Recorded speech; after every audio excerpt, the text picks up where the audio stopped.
तो अब हम क्वेश्चन देखने वाले हैं, obtain Simpson's 3/8 rule from Newton Cotes formula. तो देखते हैं कि इसको डिराइव कैसे करेंगे सिम्पसन्स 3/8 को through Newton Cotes formula. Formula क्या होता है सिम्पसन्स 3/8 रूल का? That is 3h/8 into y naught plus y n plus 3 into ये वो सारी टर्म्स है जो कि 3 के मल्टीपल्स नहीं है, and plus 2 into all those terms that are the multiple of 3। Now let us see what is the formula for Newton Cotes. So Newton Cotes का फार्मूला होता है I is equals to N H summation I 0 to n Y I N C I, where N C I is 1/n integration 0 to n LIU DU। So अब इस फार्मूले का use करके हम इस फार्मूले को डिराइव करेंगे। तो देखते हैं, सबसे पहले जब हम सिम्पसन्स 3/8 रूल को डिराइव करेंगे तो n की जगह पे 3 रखा जाएगा। तो रखते हैं कि n जो है वो यहाँ पर होने वाला है 3। सो क्या होगा, I is equals to 3h summation I 0 to 3 Y I 3CI। Okay, so जब ये ओपन होगा, अभी यहाँ पर हमको क्या दिख रहा है कि जो I की वैल्यूज़ है वो 0, 1, 2 और 3 इसके अराउंड घूमने वाली है। तो इसको ओपन करते हैं, देखते हैं क्या बनेगा ये। It will be like 3h y0 3c0 plus y1 3c1 plus y2 3c2 plus y3 3c3। तो यहाँ तक इसकी वैल्यूज जाने वाली है। अब हमको क्या करना है, ये जो 3c0 3c1 3c2 और 3c3 है, इनकी वैल्यू फाइंड करनी है थ्रू दिस फार्मूला। सबसे पहले हम फाइंड करेंगे 3c0।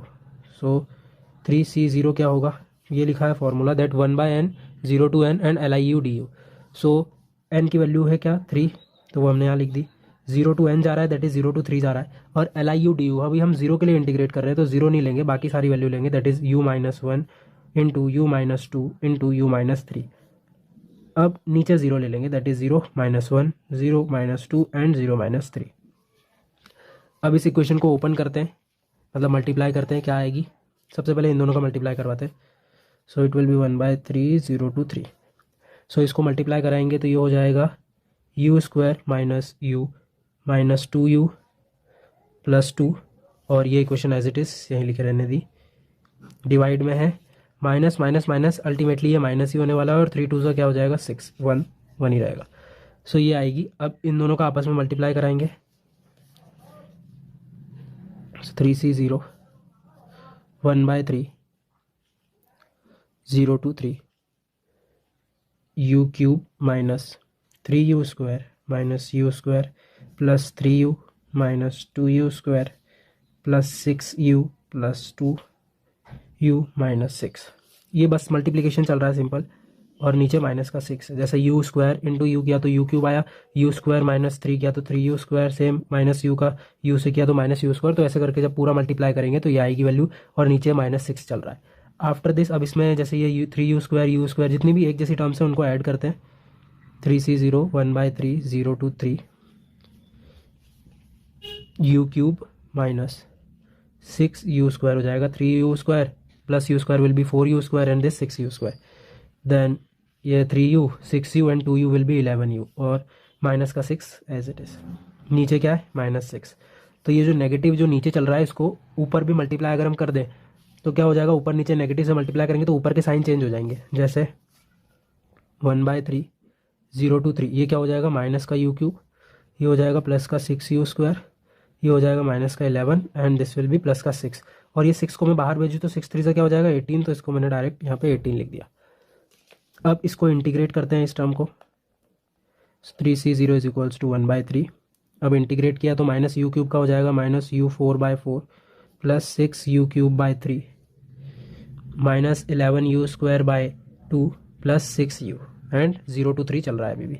अब इनकी वैल्यूज़ यहाँ पे पुट करनी है हमको। सो 1/3 3 का 4 पावर, और यहाँ -4 प्लस 6 इंटू 3 का क्यूब बाय 3 माइनस 11 इंटू 3 का square divided by 2 and plus 6 into 3। Okay, अब इसको सॉल्व करते हैं।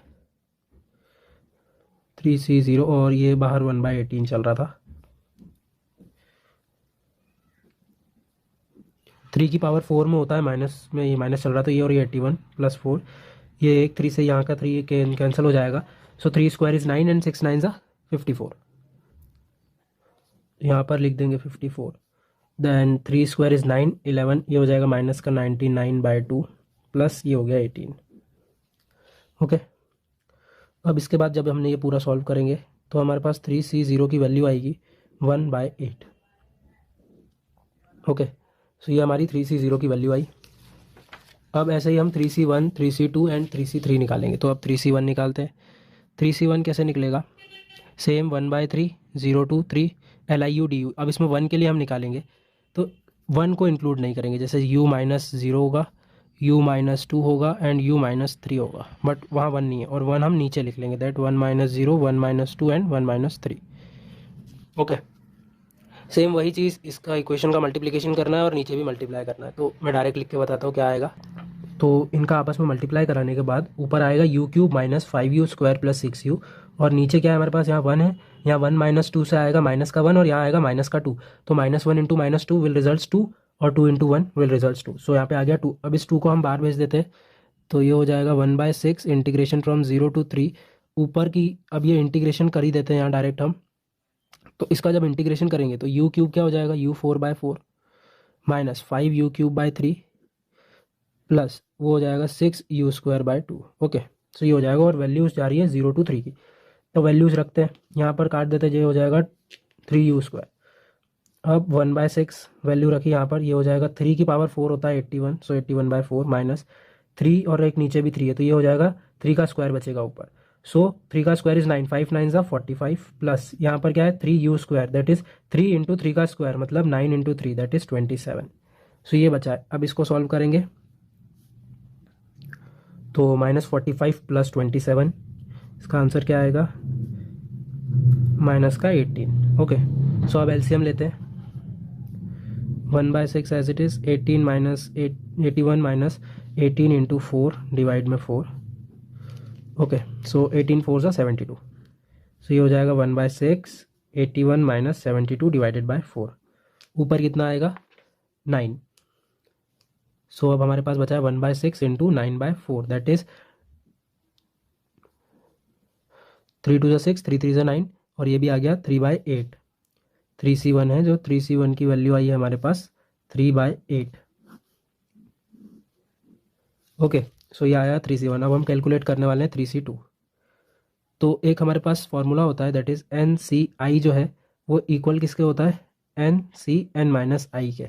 दैट इज अगर हम यहाँ पे वैल्यू रखें, करेंटली जो हमारा N है वो क्या है 3 और जो I है वो क्या है 2, तो ये किसके इक्वल होगा 3C। N क्या है 3 और I क्या है 2, 3C 3 - 2 दैट इज जो 3C2 होगा वो इक्वल टू होगा 3C1 के। ओके, तो हमारे 3C1 की अभी अभी वैल्यू आई है 3/8।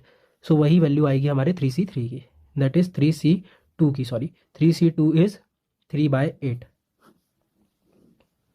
सिमिलरली हम 3C3 जो है इस फॉर्मूले के थ्रू अगर मैंने रखा 3C3 तो ये क्या हो जाएगा 3C3 - 3 दैट इज 3C0, और 3C0 की हमने वैल्यू कितनी निकाली थी 1/8, तो वही वैल्यू आ जाएगी 3C3 की। तो 3C3 is equal to 3C0, it implies that 3C3 की वैल्यू जो है वो है 1/8। ओके, अब हमने सारी वैल्यूज़ निकाल ली हैं, अब उन वैल्यूज़ को हम पुट करेंगे फॉर्मूले के अंदर। तो I is equals to 3H Y0 3C0 that is 1/8 plus Y1 3C1, so वो कितनी आई है 3/8 plus Y2 then 3C2 is 3/8 and Y3 will be 1/8। यहाँ से दिख रहा है 8 कॉमन चला जाएगा बाहर, so I is equals to 3H/8। यहाँ पे बचा अपने पास Y0 plus 3Y1 plus 3Y2 plus Y3। Okay, so इसी को हम कंटिन्यू लिखेंगे। ये मान लो ये I1 की वैल्यू हुई, सो I2 क्या आएगा 3H/8, यहाँ पे आ जाएगा, ये इधर आ जाएगा तो Y3 plus 3Y4 plus 3Y5 plus Y6। Similarly ऐसे ये इधर आ जाएगा, तो ये जब चलता रहेगा nth टर्म तक, तो जो हमारी IN आएगी वो क्या आएगी 3H/8। आफ्टर दैट यहाँ पे आएगा yn-3 प्लस यहाँ पे आएगा yn-2, इधर आएगा yn-1, ये 3 में मल्टीपल्स है, एंड यहाँ पे आएगा yn। सो इसी को जब हम जनरलाइज फॉर्म में लिख देंगे कि हमको दिख रहा है ये 3 जहाँ पे आ रहा है, ये सारे वो टर्म्स हैं जो कि मल्टीपल नहीं है 3 के, जैसे 4 5, तो हम इसको कैसे लिख सकते हैं that first and last term का addition. After that 3 into multiples of all that terms which are not the multiple of 3 and 2 into multiples of all that terms that are multiple of 3. Okay, so ये था Simpson's 3/8 rule through Newton Cotes formula.